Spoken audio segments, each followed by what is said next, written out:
बांग्लादेश में तख्ता पलट हुआ। शेख हसीना ने प्रधानमंत्री का पद छोड़ा और दूसरी तरफ भारत में शेयर मार्केट में भूचाल आ गया। भारत में 20 लाख करोड़ रुपए डूब गए। ऐसा आखिर हुआ क्यों? दुनिया में जब भी मंदी का डर सताने लगता है तो भारत में भी उसका सीधा असर देखने को मिलता है। खबरें मिलने लगी कि अमेरिका में मंदी यानी कि रिसेशन दस्तक दे रही है। इसका सीधा असर दुनिया समेत भारत के शेयर बाजार पर देखने को मिला था। इस वीडियो में समझते हैं कि भारत के शेयर बाजार में उथल पुथल आखिर क्यों मची, दुनिया में क्या मंदी दस्तक दे चुकी है, जब भी दुनिया में मंदी का डर सताने लगता है तो उसका असर भारत पर कितना पड़ता है, समझते हैं इस वीडियो में। मेरा नाम है सैयद सोबान, आप देख रहे हैं स्विच। भारत और दुनिया के शेयर मार्केट में क्या हुआ ये समझते हैं। तो 5 अगस्त को बांग्लादेश में वो हुआ जिसका किसी को अंदेशा नहीं था। प्रधानमंत्री शेख हसीना को देश छोड़कर भागना पड़ा। शेख हसीना भारत में दिल्ली से सटे गाजियाबाद के हिंडन एयरबेस पर पहुंचती हैं। इस खबर के बीच भारत के स्टॉक मार्केट से भी खबरें सामने आने लगती हैं कि मार्केट में लोगों का पैसा डूब रहा है। पता लगा कि दुनिया भर के शेयर बाजार के हाल कुछ इसी तरीके के हैं। भारत में मुंबई स्टॉक एक्सचेंज का सेंसेक्स 2.74% गिरकर बंद हुआ, तो वहीं निफ्टी 2.68% गिरकर बंद हुआ था। इस बीच सबसे ज्यादा गिरावट जापान के शेयर बाजार में देखने को मिली थी। जापान का निकी इंडेक्स 12% गिरा। जापान में 1987 के बाद ये पहली बार ऐसा क्रैश देखने को मिला है। दक्षिण कोरिया, चीन, हांगकांग के बाजारों में भी तेजी से गिरावट दर्ज की गई थी। अमेरिका के मार्केट में भी जबरदस्त गिरावट देखने को मिली थी। डॉ जोन्स ने 1000 अंक की गिरावट देखी, वहीं नैस्डैक में 4% की गिरावट देखने को मिली थी। ये सब 5 अगस्त 2024 को हो रहा था। लेकिन ये सब हुआ क्यों? सबसे बड़ा सवाल तो यही बनता है। देखिए, इन सब का कनेक्शन क्या है वो समझते हैं। दरअसल पिछले हफ्ते के आखिरी दिन यानी कि फ्राइडे को अमेरिका ने उसके देश में जॉब से जुड़ा हुआ एक डेटा शेयर किया था। इस डेटा के मुताबिक अमेरिका में बेरोजगारों की जो संख्या है वो काफ़ी तेज़ी से बढ़ती हुई दिखाई गई थी। इस जॉब रेट में डिक्लाइन पिछले 3 सालों में सबसे ज़्यादा गिरी हुई दिखाई गई थी। अमेरिका की बात कर रहे हैं। यही वजह रही कि बेरोजगारी इतनी ज़्यादा बढ़ने की वजह से अमेरिका में अब मंदी का डर सताने लगा है, और यही वजह है कि दुनिया के शेयर बाज़ारों पर इसका सीधा असर देखने को मिल रहा था। वैसे इस घटना के बाद एक्सपर्ट्स के हिसाब से देखा जाए तो कई और कारण भी हो सकते हैं। इसमें अमेरिका में जो मंदी की आहट है वो एक तो है ही। इसके अलावा रूस यूक्रेन वॉर, इजराइल ईरान के बीच जो तनाव है, वॉरेन बफे का कैश पर फोकस करना, अमेरिका में ट्रेजरी बिल में बढ़ोतरी होना, डॉलर में मजबूती और कंपनियों के कमज़ोर रिजल्ट कुछ कारण हो सकते हैं, जिसकी वजह से बताया जा रहा है कि अमेरिका में अब मंदी आ सकती है। वैसे एक्सपर्ट्स का भारत के लिए कहना है कि आने वाले वक्त में भारतीय बाजार का रुख अच्छा रह सकता है, लेकिन अभी वेट एंड वॉच की स्थिति रखनी चाहिए। अमेरिका में खराब जॉब डेटा, जापान में ब्याज दर बढ़ाना और जियोपॉलिटिकल टेंशन से जो ग्लोबल मंदी है उसकी आशंका अभी भी बनी हुई है।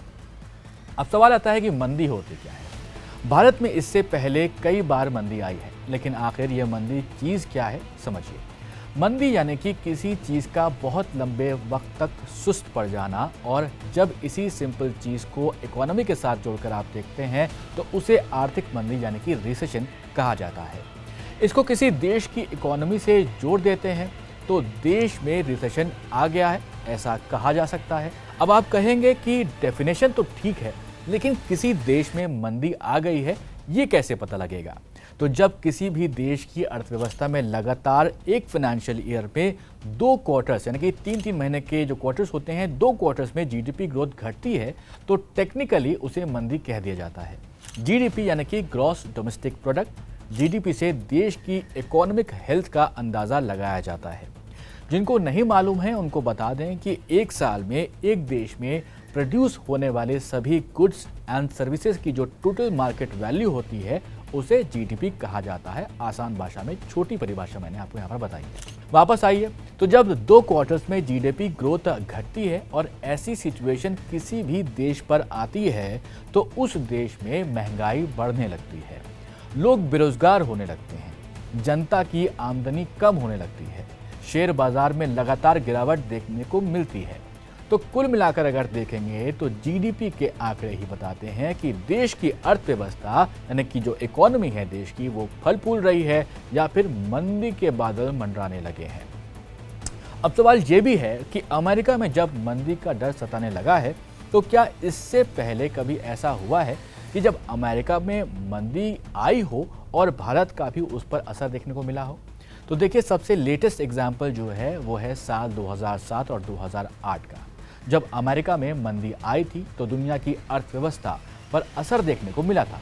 लेकिन जिस तरह से एक्सपर्ट्स एक बार फिर बता रहे हैं कि अमेरिका मंदी की कगार पर खड़ा हुआ है, तो ऐसे में ये डर एक बार फिर पूरी दुनिया को है, साथ में भारत को भी है। अगर ये आशंका सही होती है तो अमेरिका में मंदी आने से इंपोर्ट एक्सपोर्ट से लेकर जॉब्स पर सबसे ज़्यादा असर देखने को मिल सकता है। 2008 में जब अमेरिका में मंदी आई थी तो ऐसे में भारत में जो अमेरिकन कंपनीज थी उन्होंने छटनी की थी, या वो कंपनीज जिनका इनडायरेक्ट कनेक्शन अमेरिकन कंपनीज से था उन्होंने भी भारत में छटनी की थी। तो जो 2008 में हुआ था वैसा ही कुछ भारत में भी देखने को मिल सकता है अगर अमेरिका में मंदी आती है। साल 2008 में अमेरिका में मंदी जब आई थी तो सबसे बुरा असर शेयर बाजार और एक्सपोर्ट इंपोर्ट पर पड़ा था। भारत में इंपोर्ट की चीज़ों की वजह से नुकसान हुआ था, लेकिन एक्सपोर्ट्स को बढ़ावा मिला था। भारत पर मंदी का असर ज़्यादा ना होने की वजह एक बड़ी ये भी है कि भारत का घरेलू बाजार भी काफ़ी बड़ा है, काफ़ी लार्ज है।